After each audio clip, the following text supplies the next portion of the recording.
Hi ನನ್ನ ಬಂಧು ಮಿತ್ರರೇ, ಎಲ್ಲರೂ ಹೇಗಿದ್ದೀರಾ? ಚೆನ್ನಾಗಿದ್ದೀರಾ ಅನ್ಕೋತೀನಿ. ನಾವು ಕೂಡ ಚೆನ್ನಾಗಿದ್ದೀವಿ. Welcome back to Gombeduvi vlog. ಎಲ್ಲರಿಗೂ ನನ್ನ ಕಡೆಯಿಂದ ಯುಗಾದಿ ಹಬ್ಬದ ಶುಭಾಶಯಗಳು. ಏನಪ್ಪ ಇವಳು ಯುಗಾದಿ ಹಬ್ಬ ವಿಶ್ ಮಾಡಿ ಈ ಥರ ಕಸ ಗುಡಿಸ್ತಿದ್ದಾಳೆ ಅನ್ಕೋತಿರ್ತೀರಾ. ಸೊ ನಾನು ಬೆಳಗ್ಗೆ ಎದ್ದ ತಕ್ಷಣ ಬೇಗ ಔಟ್ಸೈಡ್ ಕ್ಲೀನ್ ಮಾಡಿಕೊಂಡು ನಮ್ಮ ಮನೆಯವ್ರನ್ನ ಮಕ್ಕಳನ್ನ ಎಲ್ಲರನ್ನೂ ಎಣ್ಣೆ ಹಚ್ಚೋಕ್ಕೆ ಕರ್ಕೊಬಂದೆ ಔಟ್ಸೈಡು. ಯಾಕಂದರೆ ಒಳಗಡೆ ಹಚ್ಚಿದ್ರೆ ಎಣ್ಣೆ ಎಲ್ಲ ಮನೆಯೆಲ್ಲ ಮಾಡ್ತಾರೆ ಅಂತ ಹೊರಗಡೆ ಕರ್ಕೊಬಂದು ಚೇರ್ ಹಾಕಿದ್ದೆ. ಇಬ್ಬರು ಮಕ್ಕಳು ಕೂತ್ಕೊಂಡ್ರು.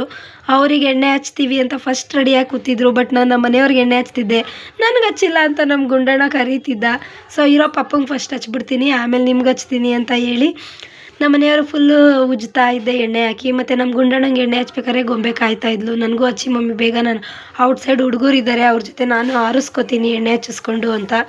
ಸೊ ನಾನು ಅವಳಿಗೂ ಕೂಡ ಎಣ್ಣೆ ಹಚ್ತಾ ಇದ್ದೆ. ಆ ಮಕ್ಕಳಿಗೆ ಫುಲ್ಲು ಖುಷಿ. ಹಬ್ಬದ ದಿವಸ ಎಣ್ಣೆ ಹಚ್ಚಿಸ್ಕೊಂಡು ಈಚೆ ಎಲ್ಲ ಓಡಾಡಿಕೊಂಡು, ನಾವು ವರ್ಷಕ್ಕೊಂದ್ಸಲ ಈ ಥರ ಎಣ್ಣೆ ಹಚ್ಚೋದ್ರಿಂದ ತುಂಬ ಖುಷಿಯಿಂದ ಎಣ್ಣೆ ಹಚ್ತೀವಿ. ನಮ್ಮ ಮನೆಯವ್ರಿಗೆ ಫೇಸ್ಗೆ ಎಣ್ಣೆ ಹಾಕ್ತಾಯಿದ್ದೀನಿ. ಮುಖದಲ್ಲಿ ಫುಲ್ಲು ಗಡ್ಡನೇ ಇದೆ. ಫುಲ್ ಕೂದಲಿರೋದ್ರಿಂದ ನಾನು ನೀಟಾಗಿ ಎಣ್ಣೆ ಹಚ್ಚೋಕ್ಕೆ ಆಗ್ತಾ ಇರಲಿಲ್ಲ. ಸೊ ನಮ್ಮ ಮನೆಯವ್ರು ನಾನು ಹಚ್ಚಿದ ಸಾಲದು ಅಂತ ಅವರು ಕೂಡ ಎಣ್ಣೆ ಹಚ್ತಾಯಿದ್ರು ಮಗನಿಗೆ. ಬೌಲ್ ಫುಲ್ ಎಣ್ಣೆ ಅವನೊಬ್ಬನಿಗೆ ಹಚ್ಚಿದ್ದಾರೆ. ಅಷ್ಟು ಎಣ್ಣೆ ಮಸಾಜ್ ಮಾಡ್ತಾಯಿದ್ರು ಮಗನಿಗೆ. ನಾನು ಸುಮ್ಮನೆ ಕೂತಿದ್ದೀನಿ ಅಂತ ನನ್ನ ಗೊಂಬೆ ಎಣ್ಣೆ ಹಚ್ಚೋಕ್ಕೆ ಅಂತ ಬಂದಳು. ಸೊ ಅವಳು ಎಣ್ಣೆ ಹಚ್ತಾ ಇದ್ಲು. ನಮ್ಮನೆಯವ್ರು ನಾನು ಹಚ್ತೀನಿ ಬಿಡು ಮಮ್ಮಿಗೂ ಅಂತಂದರೆ, ಇಲ್ಲ ಪಾಪ ನಾನೇ ಹಚ್ತೀನಿ ಮಮ್ಮಿಗೆ ಅಂತ ಅವಳೇ ಎಣ್ಣೆ ಹಚ್ತಾ ಇದ್ಲು. ನನಗಂತೂ ಫುಲ್ ಖುಷಿ ಆಗ್ತಿತ್ತು. ನಾನು ಚಿಕ್ಕವಳಿರುವಾಗ ನಮ್ಮಮ್ಮ ನನಗೆ ಹಿಂಗೆ ಎಣ್ಣೆ ಹಚ್ಚೋರು. ಈಗ ನನ್ನ ಮಗಳು ನನಗೆ ಎಣ್ಣೆ ಹಚ್ತಿದ್ದಾಳೆ ಅಂತ ಖುಷಿಯಿಂದ ಅವಳ ಹತ್ರ ಎಣ್ಣೆ ಹಚ್ಚಿಸ್ಕೊತಾ ಇದ್ದೆ. ಎಷ್ಟು ನೀಟಾಗಿ ಮಸಾಜ್ ಮಾಡ್ತಿದ್ಲು ಸ್ಕಿನ್ನ ಅಂದರೆ. ನನ್ನದು ಆಯ್ಲಿ ಸ್ಕಿನ್ ಇರೋದ್ರಿಂದ ನಾನು ಎಣ್ಣೆ ಹಚ್ಚಿಸ್ಕೊಳ್ಳೋದೇ ತುಂಬ ರೇರು. ಅದರಲ್ಲೂ ನಮ್ಮ ಗೊಂಬೆ ಹಚ್ತಿದ್ದಾಳೆ ಅಂದಾಗ ನಾನು ಅಚ್ಚಮ್ಮ ಏನು ಮಾಡ್ತಿರೋ ಮಾಡಿರಿ ಅಂತ ಬಿಟ್ಟಿದ್ದೆ. ಸೊ ಅವಳು ನೀಟಾಗಿ ಎಣ್ಣೆ ಹಚ್ಚಿ ತಲೆ ನೋಡಿ ಎಷ್ಟು ಚೆನ್ನಾಗಿ ಎಣ್ಣೆ ಹಾಕಿ ತಟ್ತಾ ಇದ್ಲು, ಎಣ್ಣೆ ಎಲ್ಲ ತಲೆ ಒಳಗೆ ಹೋಗಲಿ ಅಂತ. ನಮ್ಮ ಮನೆಯವ್ರು ಯಾವ ಥರ ತನ್ನ ಮಗನಿಗೆ ಎಣ್ಣೆ ಹಚ್ತಿದ್ರು ಆ ಥರ ನನ್ನ ಮಗಳು ನನಗೆ ಎಣ್ಣೆ ಹಚ್ತಿದ್ಲು. ನನ್ನ ತಾಯಿಯೇ ನನಗೆ ಎಣ್ಣೆ ಹಚ್ತಿದ್ದಾರೆ ಅನ್ನೋ ಅಷ್ಟು ನನಗೆ ಖುಷಿ ಆಯಿತು. ನಮ್ಮ ಮನೆಯವರು ಪ್ರೇಕ್ಷಂಗೆ ಹೇಳಿ ಎಣ್ಣೆ ಕಾಯಿಸಿ ತರಿಸ್ಕೊಂಡು ನನಗೆ ಫಸ್ಟು ತಲೆಗೆ ಎಣ್ಣೆ ಹಚ್ಚಿದ್ರು. ಸಮಾಧಾನವಾಗಿ ಕುಂತ್ಕೊಂಡು ಹಚ್ಚಿಸ್ಕೋತಾ ಇದ್ದೆ ನಾನು. ಜೋರಾಗಿ ಉಸ್ತಾಯಿದ್ರು. ಆಮೇಲೆ ಕಿವಿಗೆ ಎಣ್ಣೆ ಹಾಕ್ತೀನಿ ಅಂತ ನೋಡಿ ಬಿಸಿ ಆಯ್ತಾ ಇಲ್ವಾ ಅಂತಲೂ ನೀಟಾಗಿ ಚೆಕ್ ಮಾಡಿಲ್ಲ. ಫಸ್ಟ್ಗೆ ಎಣ್ಣೆ ಹಾಕ್ದಾಗ ನನಗೆ ಬಿಸಿ ಸ್ವಲ್ಪ ಆಯಿತು. ಬಟ್ ನಾನು ಓಕೆ ಅಂತ ಸುಮ್ಮನಿದ್ದೆ. ಸೆಕೆಂಡ್ ಟೈಮ್ ಹಾಕ್ದಾಗಂತೂ ನನಗೆ ನಿಜವಾಗ್ಲೂ ಹೇಳ್ತೀನಿ, ನನ್ನ ಮಕ್ಕಳೆಲ್ಲ ಕೈ ಹಿಡ್ಕೊಬಿಟ್ರು. ಬಿಸಿ ಆಗ್ತಾಯಿದೆ, ನನಗೆ ಆಯ್ತಾ ಇಲ್ಲ. ಮೂರನೇ ಸಲ ಕಿವಿಗೆ ಎಣ್ಣೆ ಡ್ರಾಪ್ ಹಾಕ್ದಾಗಂತೂ ಫುಲ್ಲು ನನಗೆ ಪೇನ್ ಆಗೋಯ್ತು. ಟಪ್ ಅಂತ ಸೌಂಡ್ ಆಯಿತು. ಆಗ ನಾನಂತೂ ಅಳ್ತಾ ಇದ್ದೆ. ಅಳ್ಬೇಡ ಸುಮ್ಮನಿರು, ಮಕ್ಳು ಹೆದ್ರುಕೋತಾರೆ, ಅವ್ರು ಎಣ್ಣೆ ಹಾಕ್ಸ್ಕೊಳ್ಳಲ್ಲ ಅಂದರು. ನಾನು ಕೂಡ ಯಪ್ಪ ನನ್ನ ಕೈಲಿ ಆಗಲಿಲ್ಲ, ಅಷ್ಟು ನೋವ್ತಾ ಇತ್ತು. ಅಳ್ತಾನೇ ಇದ್ದೆ ನಾನು. ಬೇಡ ನನಗೆ ಎಣ್ಣೆ ಹಚ್ಚಬೇಡಿ ನೀವು ಅಂತ ಸಮಾಧಾನ ಮಾಡಿ ಸೈಲೆಂಟ್ ಮಾಡಿಸಿದ್ರು ನನಗೆ.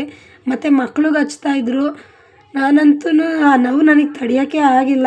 ನನಗೆ ಸಂಜೆ ತನಕ ಆ ಪೇನ್ ಆಗೇ ಇತ್ತು. ಲಾಸ್ಟ್ಗೂ ಎಣ್ಣೆ ಎಲ್ಲ ಹಚ್ಚಿಸ್ಕೊಂಡೆ. ನಮ್ಮ ಮನೆಯವರು ಹೀಗೆ ವಾಕ್ ಬರ್ತೀನಿ ಮಕ್ಕಳನ್ನ ಕರ್ಕೊಂಡು ಅಮ್ಮ ಮನೆ ತವ ಅಂತ ಅವರು ಗಾಡಿ ತೊಗೊಂಡು ಹೋಗ್ತಾಯಿದ್ರು. ಅವರು ಕೂಡ ಎಣ್ಣೆ ಹಾಕ್ಕೊಂಡಿದ್ರಲ್ಲ ಹಾಗೆ ಹೋಗ್ತಿದ್ರು. ಮಕ್ಕಳೆಲ್ಲ ರೌಂಡ್ ಹೊಡ್ಕೊಂಬರ್ತೀನಿ ಮಮ್ಮಿ, ಅಷ್ಟರಲ್ಲಿ ನೀವೆಲ್ಲ ರೆಡಿ ಆಗಿರಿ ಅಂತ ಅಂತಿದ್ರು. ಸರಿ ಆಯಿತು ಮಕ್ಕಳ, ಹೋಗಿ ಬನ್ನಿ ಅಂತ ಅಂದೆ. ನೋಡಿ ಮನೆ ಹತ್ರ ಈ ಥರ ಸಿಂಪಲಾಗಿ ರಂಗೋಲಿ ಬಿಟ್ಟಿದ್ದೀವಿ, ಎಷ್ಟು ಚೆನ್ನಾಗಿ ಸಣ್ಣದಾಗಿ. ನನಗೆ ತುಂಬ ರೇರು ರಂಗೋಲಿ ಬಿಡಿಸೋದು. ನಾನು ಅಕ್ಕಪಕ್ಕ ನೋಡ್ಕೊಂಡು ಬಿಡಿಸಿದ್ದೆ. ನಮ್ಮ ಗೊಂಬೆದುವಿ ಎಲ್ಲರೂ ಹೋಗ್ತಿದ್ರು. ನೋಡಿ ಇವಳುಗಾನು ರೆಡಿಯಾಗಿ ಆಲ್ರೆಡಿ ಇದ್ದಾಳೆ. ನಮ್ಮ ಮಕ್ಕಳೇ ಇನ್ನೂ ರೆಡಿಯಾಗಿಲ್ಲ. ಎದ್ದೋಳೋದು ಲೇಟ್, ಅವರು ರೆಡಿ ಆಗೋದು ಲೇಟು. ನಾವು ಈ ಥರ ಎಣ್ಣೆ ಹಚ್ಚಿಸ್ಕೊಂಡು ಹಿಂಗಿದ್ದವರು ಲಾಸ್ಟ್ಗೆ ಸ್ನಾನ ಎಲ್ಲ ಮಾಡಿ ಹೀಗೆ ರೆಡಿ ಆದರು ನಮ್ಮ ಮನೆ ಮಕ್ಕಳು. ನೋಡಿ ಅವ್ರಿಗೆ ಹಬ್ಬಕ್ಕೆ ತಂದಿದ್ದ ಬಟ್ಟೆ ಚೆನ್ನಾಗಿ ಕಾಣ್ತಿತ್ತು. ನನಗಂತೂ ತುಂಬಾ ಇಷ್ಟ ಆಯಿತು. ನಾನು ಮೀಶೋದಲ್ಲಿ ಆರ್ಡ್ರ್ ಮಾಡಿ ತರಿಸಿದ್ದು. ಸೊ ನಮ್ಮ ಮನೇಲಿ ಹಬ್ಬ ಈ ಥರ ಆಚರಿಸ್ತೀವಿ. ಒಂದು ತಟ್ಟೆಗೆ ಬಾಳೆಹಣ್ಣು, ಬೆಲ್ಲ, ಬೇವು, ಬೆಲ್ಲ ಒಂದು ಬೌಲ್ ಇಟ್ಕೊಂಡೆ. ಮತ್ತು ಮಾಡಿದ್ದಂಥ ಒಬ್ಬಟ್ಟನ್ನು ನಾನು ಹಾಗೆ ಇಟ್ಕೊಂಡೆ. ವಿಡಿಯೋ ಮಾಡಬೇಕಾದ್ರೆ ಬ್ಲರ್ ಆಗಿಬಿಟ್ಟಿದೆ. ನಾನು ಎಣ್ಣೆ ಕೈಲೇ ಹಾಗೆ ಮಾಡಿದ್ರಿಂದ ಫುಲ್ ಬ್ಲರ್ ಆಗಿತ್ತು. ವಿಡಿಯೋ ನೀಟಾಗಿ ಬಂದಿರಲಿಲ್ಲ. ಮತ್ತು ನೋಡಿ ಬೇವು ಬೆಲ್ಲ ನಾವು ತಿನ್ನೋದೇ ವರ್ಷಕ್ಕೊಂದ್ಸಲಿ.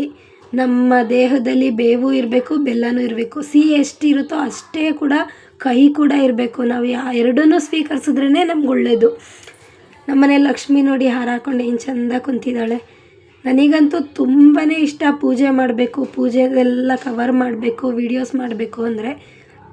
ನಾನು ಪೂಜೆ ಮಾಡೋ ಹಾಗಿರಲಿಲ್ಲ. ಸೊ ಅದಕ್ಕೆ ನಮ್ಮ ಅಕ್ಕನ ಮಗಳು ಪೂಜೆ ಮಾಡಿದ್ಲು. ನೋಡಿ ಅವಳು ಯಾವ ಥರ ಪೂಜೆ ಮಾಡಿದ್ದಾಳೆ. ನನ್ನ ಹತ್ರ ಹೇಳಿಸ್ಕೊಂಡು ನೀಟಾಗಿ ಪೂಜೆ ಮಾಡಿದ್ದಾಳೆ.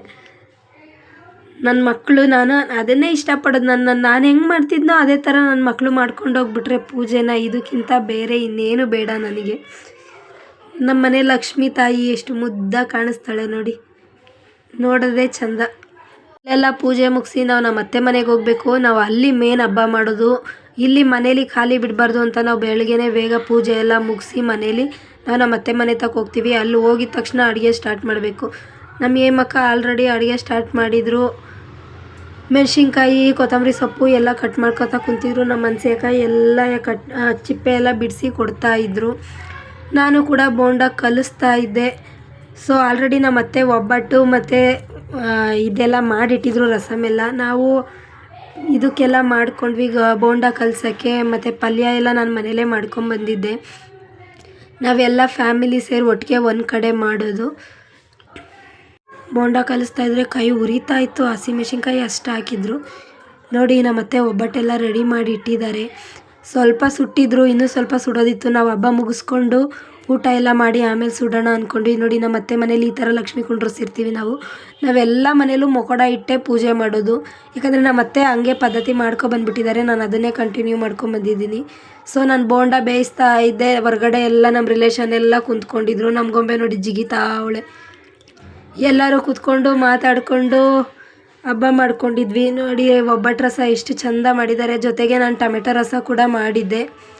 ಇದು ಒಬ್ಬಟ್ಟು ರಸ, ಆಗಲೇ ತೋರಿಸಿದ್ದು ಟೊಮೆಟೊ ರಸ.